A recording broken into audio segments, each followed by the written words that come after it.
오늘은 안식일의 주인이라는 제목으로 하나님의 말씀을 살펴보겠습니다. 오늘 본문은 예수님께서 안식일에 하신 일들에 관한 6번에 기록된 그 기록 중에서 두 번째 이야기입니다.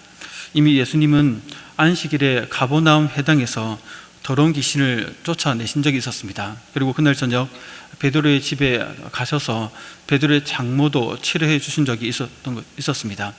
그리고 오늘 본문에서는 두 번째 안식일에 대한 일에 있었던 그 이야기를 다루고 있습니다. 안식일 논쟁이라고 이렇게 붙이기도 하는데, 이 논쟁은 그동안 조금씩 보이던 예수님에 대한 바리새인들의 그 반감을 배경으로 하고 있습니다. 우리는 앞선 본문에서 중풍병자의 어떤 치유 사건을 함께 살펴봤고, 또 레위, 마태라고 하는 레위의 부르심, 또 그가 배설한 그 잔치에 자기와 같은 세리들과 죄인들이 많이 왔었고, 또 그곳에서 주님께서 그들과 함께 식탁 교제를 하는 것을 함께 살펴봤습니다. 그리고 또 금식에 관한 논쟁도 앞서 이렇게 살펴봤습니다. 그 논쟁 가운데 등장했던 인물들이 바로 바리새인들과 서기관들이었습니다. 그러했던 그들이 이어서 오늘 본문에서도 이렇게 등장하고 있는 것이죠. 계속해서 이렇게 반대자로 이렇게 등장하면서 예수님과의 그 갈등이 점점 이렇게 증폭하고 있는 것을 보게 됩니다. 바리새인과 서기관들은 앞선 5장에서 예수님의 그 모습에 못마땅했습니다. 그러니까 버림받은 자들, 그 죄인들을 영접하고 또 그들과 함께 식사하는 것에 대해서 정말 못마땅하게 여겼던 것이죠. 그런데 오늘 본문에서는 예수님께서 안식일까지 자기들의 관점에서 볼 때는 어긴다고 여기 이렇게 바라보게 되면서 그 모습에 대해서 강하게 반발을 하고 있는 모습이 나타납니다. 이러한 반발에 대해 예수님은 자신과 제자들이 안식일에 가지는 새로운 그 권위를 변호하고 있는 내용이 오늘 본문입니다. 예수님은 자신이 인자로서 안식일의 주인이라고 선언하고 계십니다. 안식일의 주인이 되신다는 말은 이 선언과 되신다는 이 예수님의 선언과 또 이어지는 그 안식일에 행하셨던 예수님의 그 행적을 통해서 오늘 우리에게 주시는 교훈이 무엇인지를 함께 좀 살펴보고자 합니다. 먼저 예수님이 인자로서 안식일의 주인이 되신다는 선언은 모든 영역에서 그리스도의 주님 되심을, 주인 되심을 우리에게 말씀해 주고 있다는 것입니다. 예수님은 그리스도로서 모든 시간과 공간의 주인이 되신다는 것이죠. 모든 율법과 생명의 주인이 되신다는 것입니다. 그리스도께서 주인이 안 되는 영역은 한 곳도 없다고 이렇게 말씀하시는 것입니다. 그래서 5절에서는 또 이르시되 인자는 안식일의 주인이니라 이렇게 말씀하시는 것이죠. 그런데 이 말씀이 어떻게 그리스도의 모든 영역의 주 되심을 의미하는지를 알려면 오늘 본문을 처음부터 좀 차근차근 살펴봐야 합니다. 오늘 본문 1절은 안식일 논쟁을 불러일으킨 배경이 이렇게 나옵니다. 예수님은 안식일에 제자들과 함께 밀밭 사이를 지나가실 때 제자들은 그 밀을 이삭을 잘라 비벼 먹게 됩니다. 여기서 밀밭 사이로 지나가기 위해 앞장서셨던 분이 예수님임을 알게 됩니다. 이날이 안식일이니까 제자들을 데리고 아마 안식일을 지키기 위해 회당에 가시는 길이었는지도 모르겠습니다. 정확하게 어디 가셨다 얘기를 나오지 않기 때문에 어쨌든 예수님을 따라 그 밀밭 사이로 제자들은 따라 들어갔던 것이죠.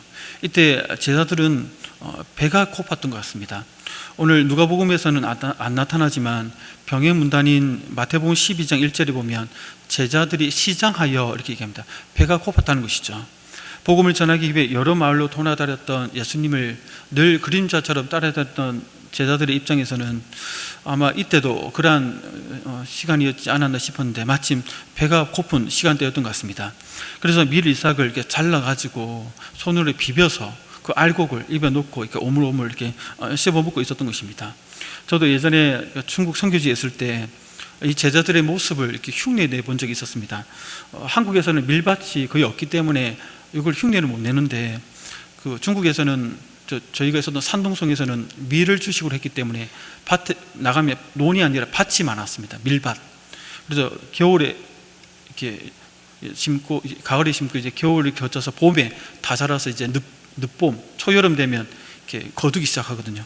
저희 신학교가 공장을 빌려서 공장을 이제 위장해 가지고 신학교를 이렇게 운영했는데 그 앞에 보면 밀밭이 많았습니다. 김해처럼 이렇게 시골과 도시 공장이 이렇게 어우러진 이는 소도시였는데 하루는 이제 이 말씀을 읽고 저도 제자들처럼 따라 해보고 싶어가지고 그때 순수한 마음에 이제 미리 다 익은 것을 보고 그 밀밭에 가지고 꺾어서 비벼가지고 후 불어서 알곡을 입에 넣고 오물오물 이렇게 씹어 먹어봤습니다.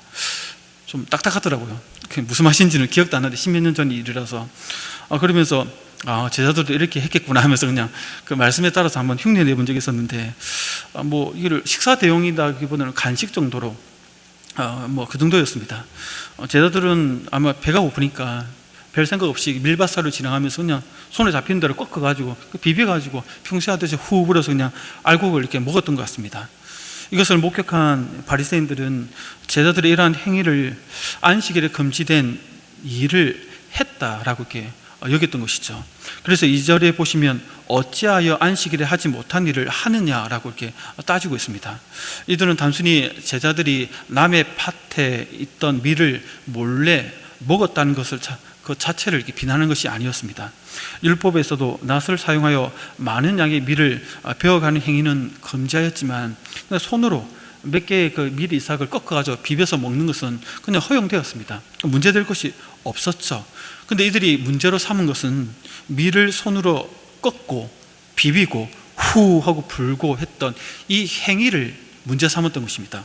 왜냐하면 이날이 안식일이었거든요. 그래서 안식일에 하지 못할 일을 했다라고 이렇게 그들이 말하고 있는 것입니다. 제자들의 행동이 율법을 어겼다는 것입니다. 모세 율법에 의하면 안식일을 기억하여 거룩히 지키라 이렇게 규정하죠. 그러면서 출애굽기 20장 8절에서 10절까지 보면 이 큼직한 안식일 규례를 큼직하게 이렇게 설명합니다. 같이 한번 읽어볼까요? 출애굽기 20장 8절 그래서 11절 말씀인데 같이 한번 9절부터 한번 8절부터 했나 시작 읽어보겠습니다. 안식일을 기억하여 거룩히 지키라. 엿새 동안은 힘써 내 모든 일을 행할 것이나 일곱째 날은 내 하나님 여호와의 안식일인즉 너나 내 아들이나 내 딸이나 내 남종이나 내 여종이나 내 가축이나 내 문 안에 머무는 객이라도 아무 일도 하지 말라. 이는 엿새 동안에 나 여호와가 하늘과 땅과 바다와 그 가운데 모든 것을 만들고 일곱째 날에 쉬었음이라. 그러므로 나 여호와가 안식일을 복되게 하여 그날을 거룩하게 하였느니라. 아멘.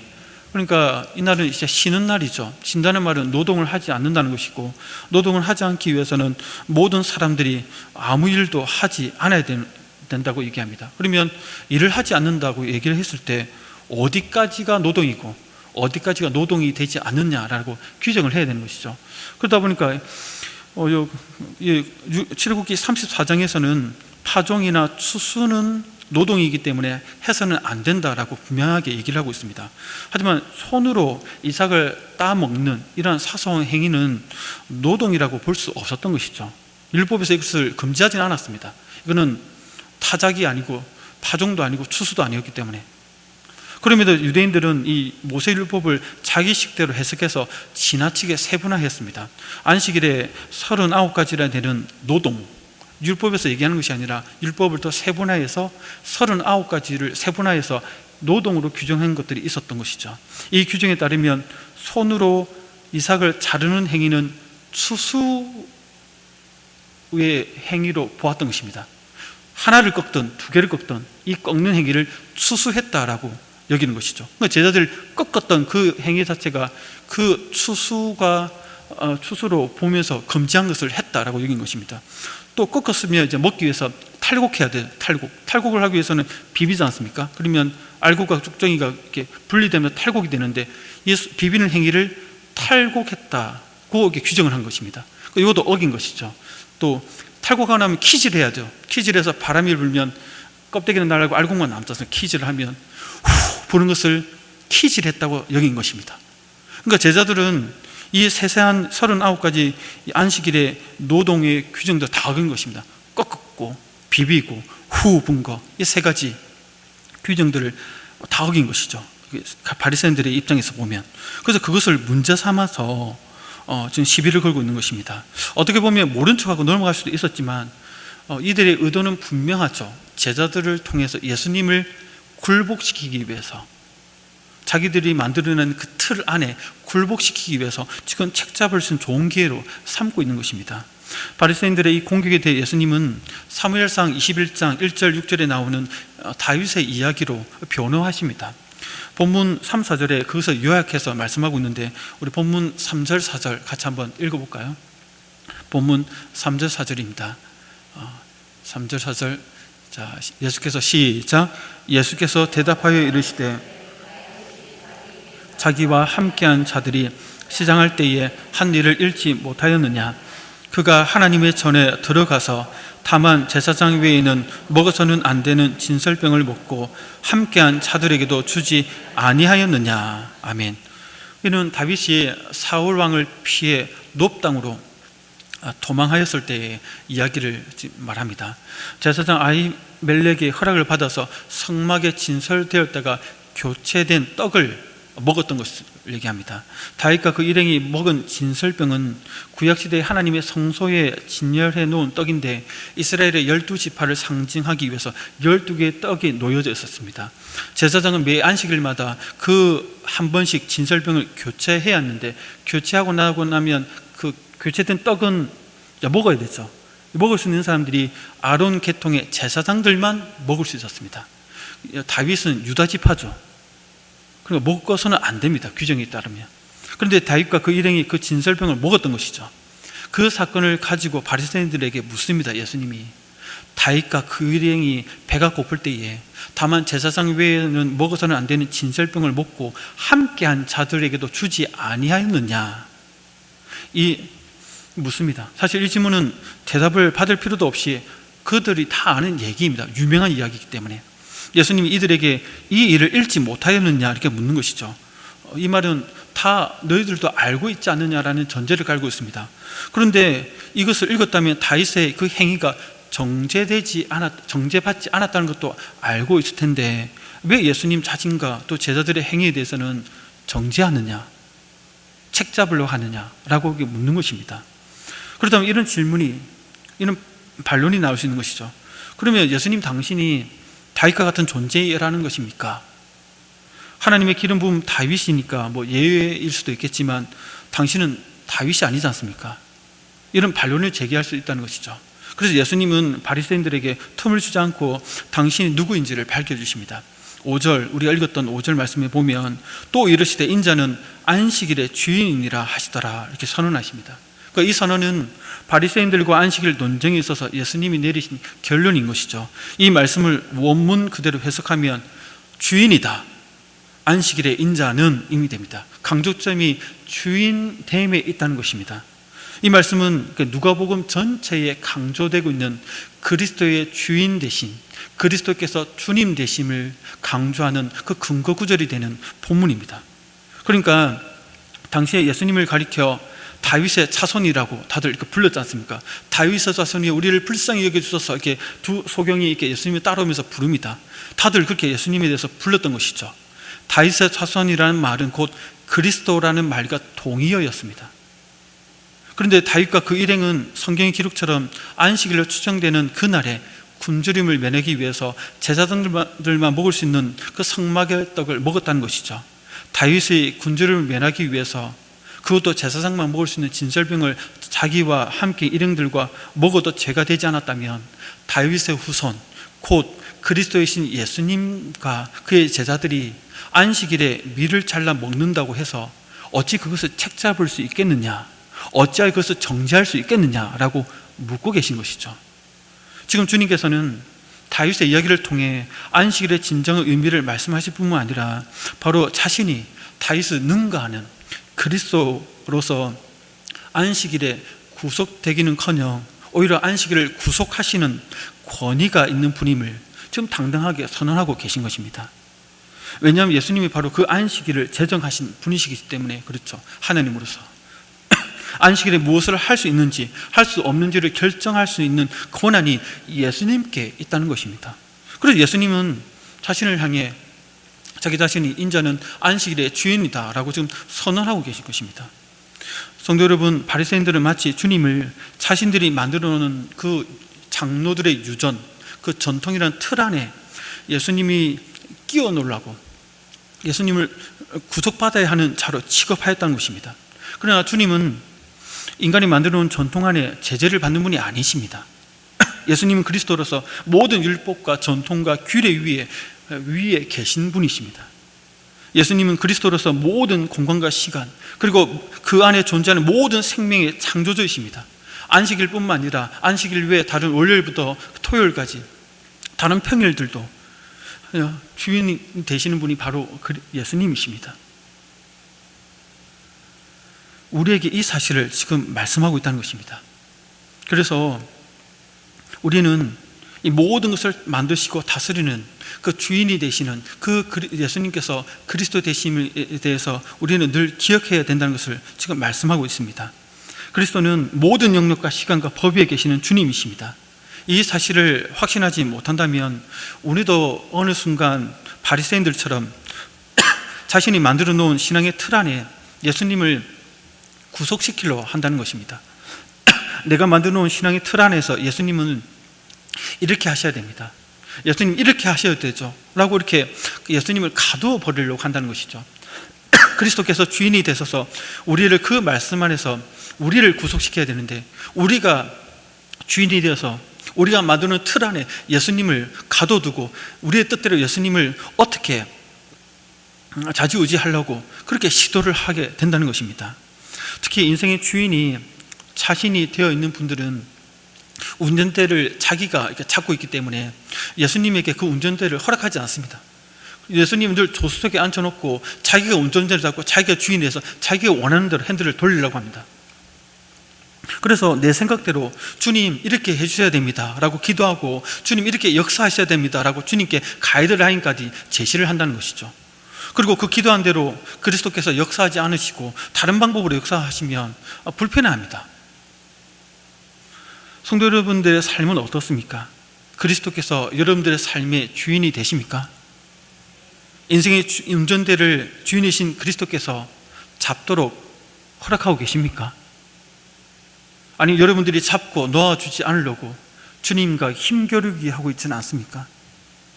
인생의 운전대를 잡고 자기가 잡고 있는 분들은 그리스도의 주되심을 사실상 인정하지 않고 있다고 보아야 합니다.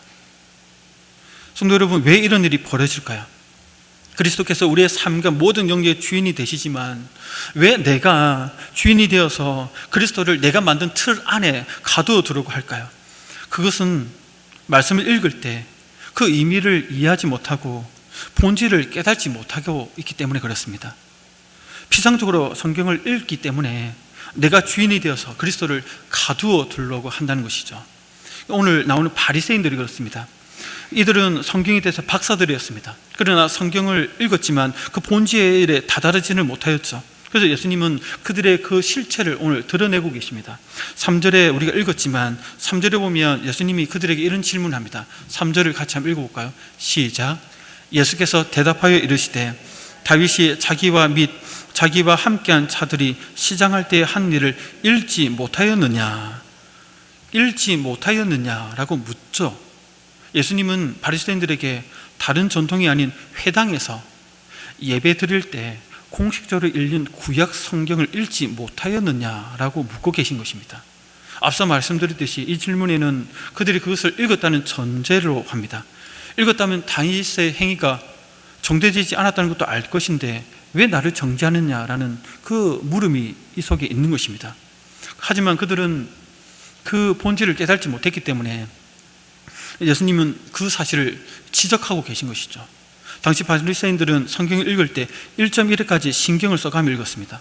그들은 오경의 각 장마다 실제 글자 수가 몇 글자인지 또 중간에 어떤 글자가 있는가에 대해서까지 훤하게 알고 있었습니다. 성도 여러분들, 모세오경 창세기부터 신명기까지 우리 몇 단어로 되어 있는지 혹시 아십니까?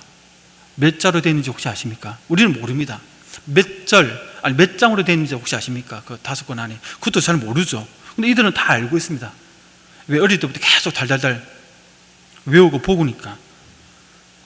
그다음 다 암송할 정도의 실력자들이었습니다. 그러니까 그들이 사무엘상 21장에 기록된 다윗의 이야기를 모를 리가 없었던 것이죠.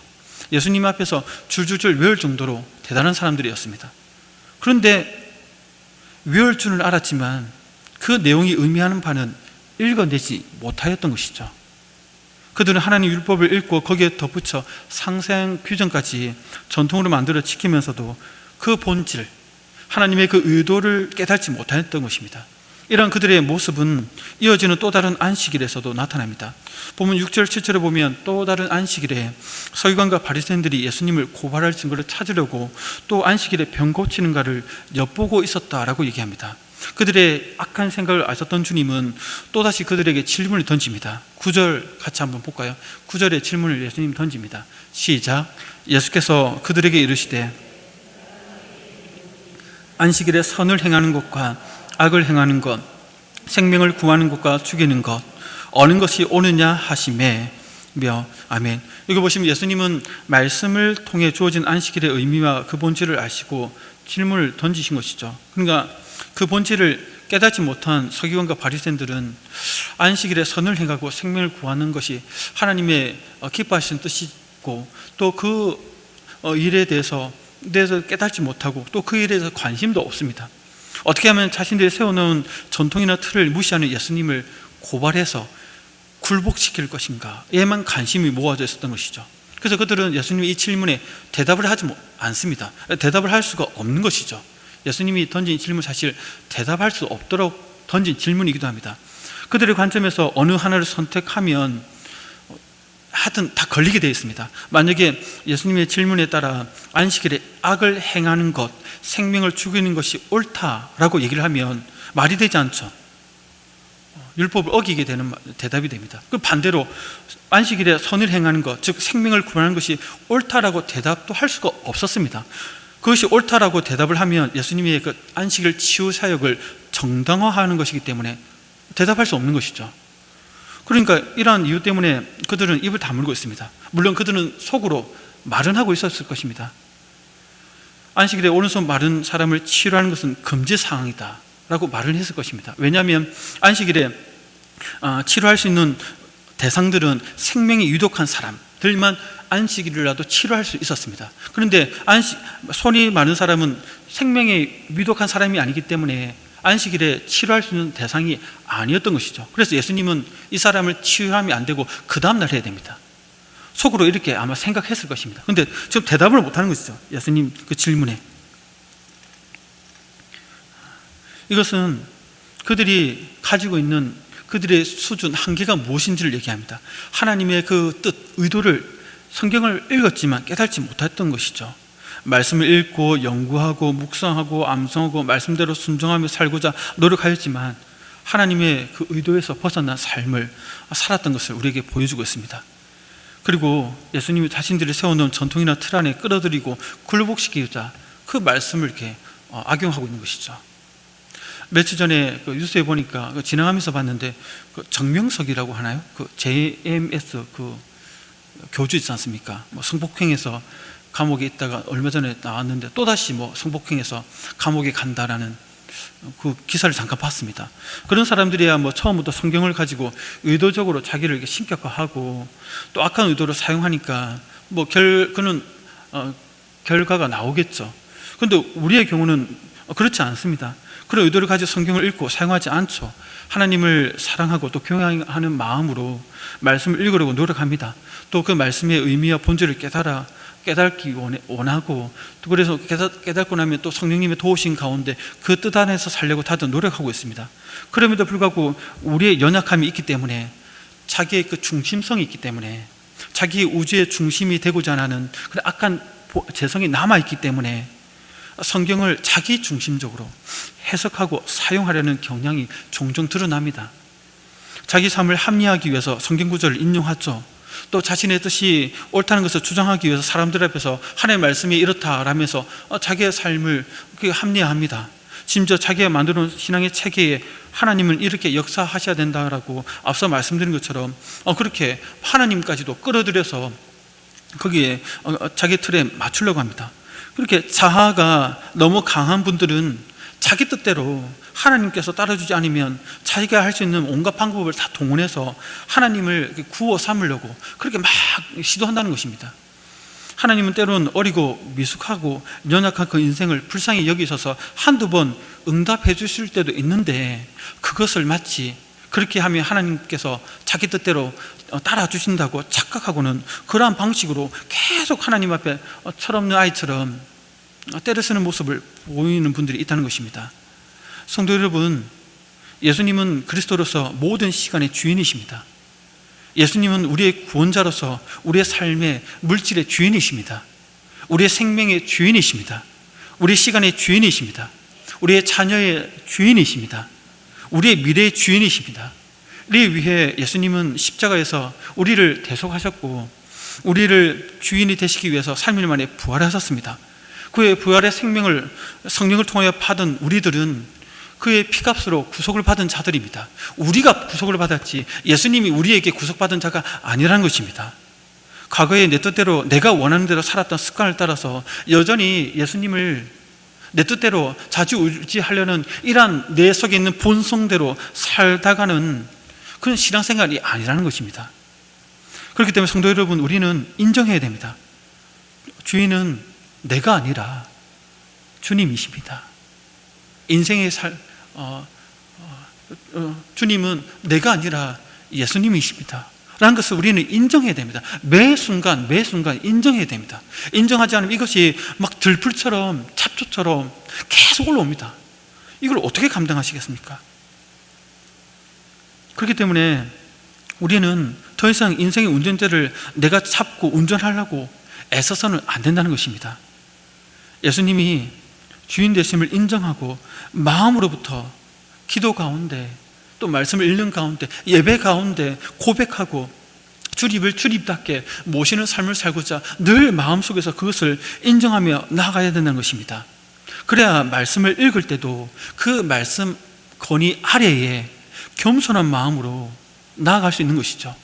그래야 그 말씀의 건의 아래에서 주의 뜻을 이해하게 되고 분별받게 되고 그 본질을 깨달아서 순종의 삶으로 나아갈 수 있게 된다는 것입니다. 성도 여러분, 인생의 운전대를 주님께 맡겨드리고 겸손한 마음으로 말씀을 읽으면 어떤 삶을 살아가게 될까요? 단순해집니다. 삶이 하나님 뜻을 바로 깨닫고 선을 행하고 생명을 살리는 그 일로 그냥 즉각적으로 순종하며 나아간다는 것입니다. 하나님 뜻을 더 이상 미루지 않고 그냥 그 뜻에 따르게 된다는 것입니다.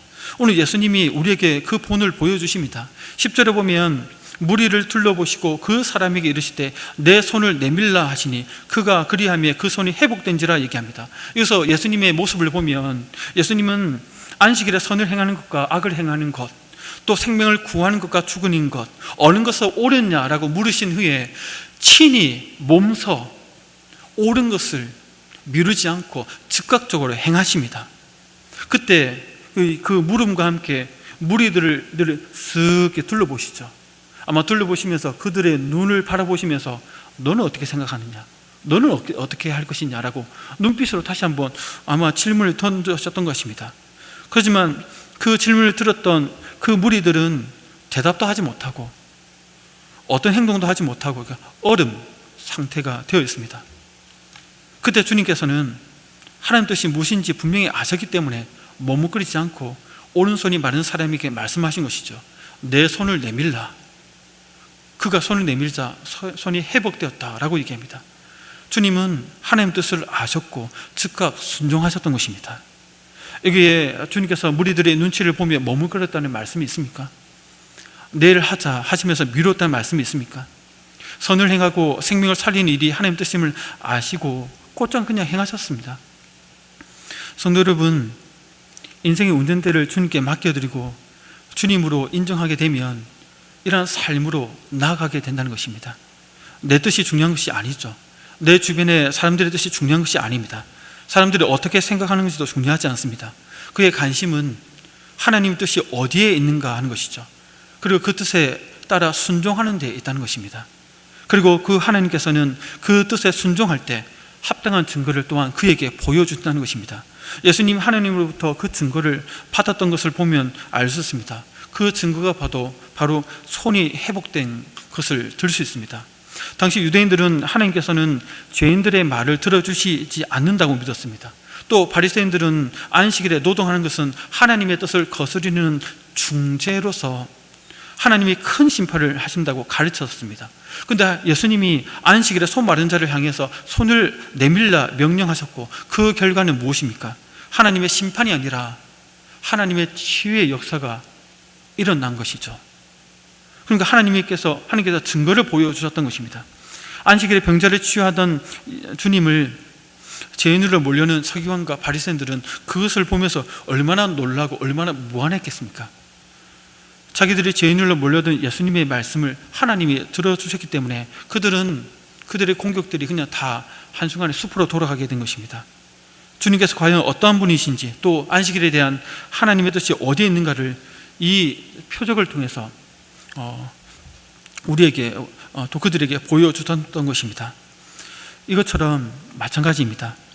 주의 뜻을 알고 그 뜻에 즉각 순종하면 그에 합당한 하나님께서 증거를 우리에게 보여주셨다는 것입니다. 성도 여러분, 그렇기 때문에 만일 어떠한 일이 진정 하나님께서 원하시는 일이라면 인간적인 이유로 들면서 미루지 마시기 바랍니다. 특히 선을 행하는 일이라면 다음에 하겠다라고 미루지 마시기 바랍니다. 생명을 살리는 일이라면 내일로 미루지 마십시오. 하나님의 뜻이고 지금 나를 통해 그 일을 하기를 원하신다면, 하나님께서 그런 감동을 주시고 계속해서 그러한 마음을 주신다면 오늘 당장 순종하십시오. 하나님은 그 순종을 보시고 그에 합당한 증거를 보여주실 것입니다. 이러한 복된 성도님들이 되시기를 주의 이름으로 축복합니다.